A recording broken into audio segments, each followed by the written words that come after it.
La mode, la beauté bien sûr, mais aussi les sujets de société et la culture, les combats féministes également. En 1945, le magazine Elle paraissait pour la première fois dans les kiosques français. L'hebdomadaire a accompagné et marqué plusieurs générations. L'aventure continue. Bonsoir Catel Pouliquin. Bonsoir. Merci d'être avec nous sur TV5 Monde et bienvenue. À quoi ressemblait tout simplement le premier numéro de Elle ? C'était un numéro extrêmement joyeux qui célébrait l'après-guerre, le début d'années beaucoup plus fastes pour les Françaises, et c'était le début de l'accompagnement aussi de la libération des femmes. Donc on la voit d'ailleurs là.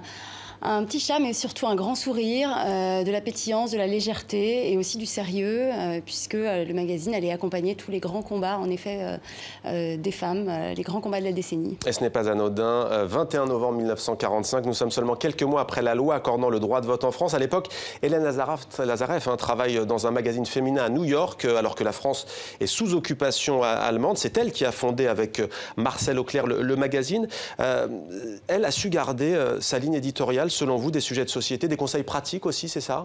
En effet, au début, ce sont beaucoup de conseils pratiques à une femme qui est parfois encore une femme au foyer, qui ne travaille pas, qui n'a pas encore accès à la pilule ni à l'avortement. Donc, en effet, elle a le droit de vote. Et Françoise Giroud signe dès 1946 un papier assez audacieux qui incite les Françaises à sortir de chez elles. Madame, sortez de chez vous et allez voter.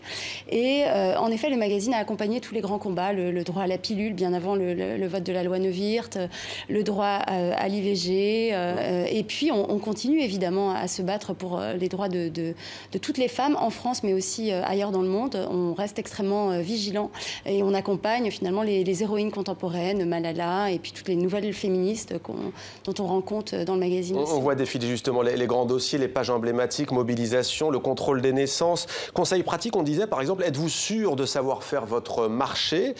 Comment trouver un mari et le garder ? Il y a du coup aussi de l'humour, des unes et des pages donc emblématiques, Jeanne Moreau pour ne citer qu'elle, on a vu le contrôle des naissances, on a vu aussi défiler tout à l'heure Catel Pouliquin, la française est-elle propre ?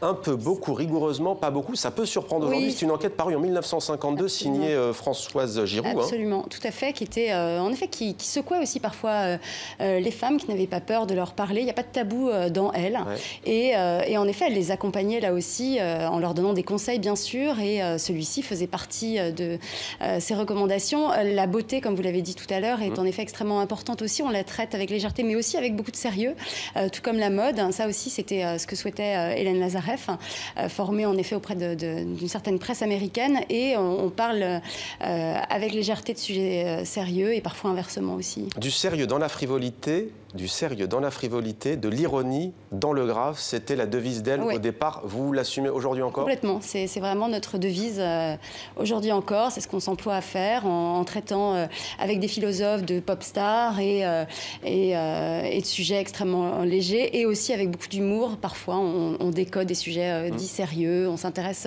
en effet avec notre plume, notre regard au sujet qui est de la société contemporaine. Alors, je précise qu'il y a aussi ce magazine, enfin ce numéro exceptionnel, Elle, un numéro collector qui sort à l'occasion donc de ses 70 ans, qui sort ce mardi, il me semble, absolument. Le 15 décembre. La condition des femmes a beaucoup évolué en France et dans bien des régions du monde. Mais vous, qui avez traversé les décennies, qu'est-ce qui a changé pour le magazine ? Alors, les femmes nous disent en tout cas qu'elles se sentent elles-mêmes beaucoup plus libres, plus audacieuses, plus sûres d'elles, plus stressées aussi. Donc on reflète cela, on les a écoutées beaucoup pour réaliser ce numéro. On a fait un grand sondage avec elles prennent la parole d'ailleurs à l'intérieur. Elles prennent la parole beaucoup, et donc on les a beaucoup écoutées. Après, ce qui a changé, c'est évidemment le fait qu'il y a une urgence par les réseaux sociaux dont on doit rendre compte et qui a modifié évidemment notre façon de travailler. On travaille avec les réseaux sociaux, avec le site internet de Elle, qui se fait l'écho aussi de notre ligne éditoriale. Et après, ce qui n'a pas changé, c'est qu'on travaille toujours, comme le montre cette couverture par exemple, avec les personnalités qui font l'actualité de notre temps, notamment les actrices. Cette couverture en est un bon exemple avec les plus grandes actrices du cinéma français.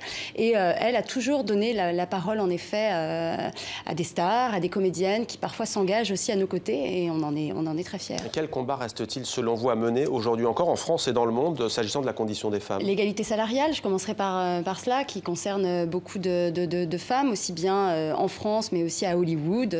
Parfois certaines, comme Jennifer Lawrence qui fera la couverture de Elle très bientôt, embrassent ce combat. Donc ça c'est évidemment une lutte qui nous est chère. Et puis après il y a évidemment beaucoup d'autres combats à mener dans des pays où les conditions des femmes sont moins fastes que chez nous malheureusement. Alors on trouve Elle dans un grand nombre de pays, 46 éditions il me semble au total. Absolument. Pour en savoir plus, rendez-vous sur notre portail Terrienne, site de TV5 Monde dédié à l'actualité, à la condition des femmes dans le monde. Elle était une fois de 1945 à nos jours, édition du Chêne, un très beau cadeau à offrir alors que les fêtes de fin d'année approchent à grands pas. Merci à vous, Catel Pouliquen.